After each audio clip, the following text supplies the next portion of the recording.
Why are we talking about Indian food in the US today? After all, don't you love Indian food? Everyone I've met tells me that they love Indian food and their favorite dishes are chicken tikka masala and naan bread. Chicken tikka masala is not real Indian food. It's a British creation, and naan means bread and bread means bread. And rail means rail. So effectively, what you're saying is bread, bread. I'm here today to talk about real Indian food that you can taste when you're traveling in India. And I want to talk about some of the Indian food that I grew up eating and help you experience and understand what authentic Indian cuisine is. Whenever you go to an Indian restaurant in the US, take a look at their menu. They give you the proteins and the sauces, and you're able to mix and match and order whatever combination your heart desires. That is not a concept that exists in India, by the way. It's totally unique to the US. Chicken goes with a chicken tikka masala sauce. However, when you pair it with lamb, it doesn't work. Those are not flavors that work with red meat. When you think about combinations in Indian food, what we want to achieve is harmony. So if you're cooking seafood, you want to pair it with a mild acidic sauce that wonderfully complements the delicate flavors of the seafood. Maybe you'll see dishes with coconut milk in them and lightly spiced, maybe with some lime or tomatoes. When you're thinking about meat dishes, for instance, something like a lamb Rogan Josh, you want to pair it with rich, bold spices, caramelized onions that bring a ton of flavor and complement the flavors of the meat. The reason why we pair certain sauces with certain dishes is because they work well with each other. It's just not a random combination that you can create. It really isn't something that exists in real Indian cuisine. So, the next time you go to an Indian restaurant, I want you to try butter chicken instead of chicken tikka masala. Butter chicken is just a more flavorful version, and it's the real authentic way chicken tikka, which is essentially chicken cooked in coal fire, is cooked with a smooth, creamy sauce that complements those flavors really well. Try it out and let me know what you think. Let's look at a typical Indian menu in the US. Okay, we can see the infamous chicken tikka masala. Oh, and you see all the different protein combinations?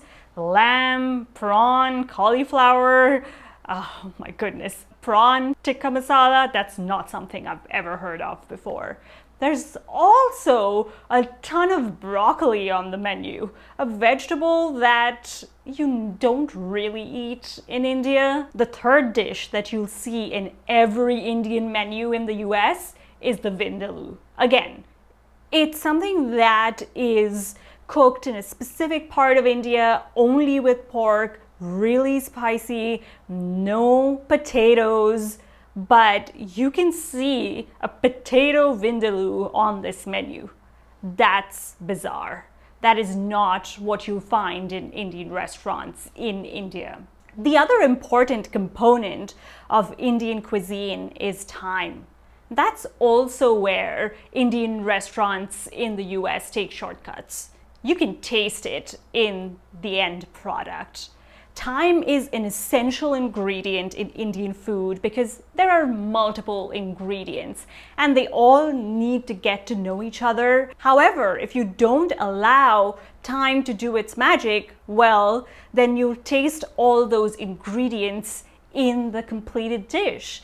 And that is not Indian food. That is something that is prominent in Western cuisine and it works well there and I love it. And it shows, the technique of the chef as well as the quality of the ingredients. But that is not how it's supposed to be in Indian food.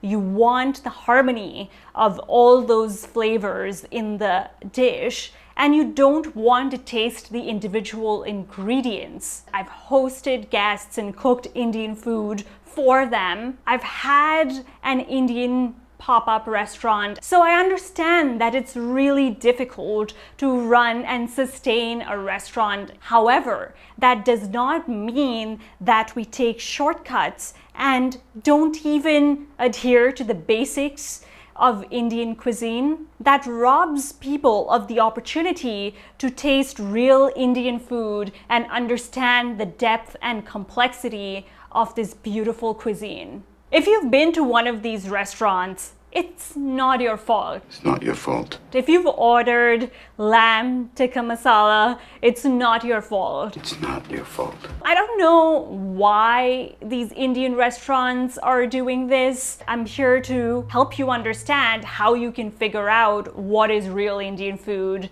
and what is not. If you find yourself in an Indian restaurant in the US and you see this mix and mash of protein and sauces, I urge you to go to a different Indian restaurant. There are many Indian restaurants in the US that do a great job in representing authentic Indian cuisine. These could be some neighborhood joints or even high-end restaurants that represent regional Indian cuisine and really capture the nuance and the flavors present in Indian food. Seek out restaurants like these and you'll get to know what real Indian food tastes like.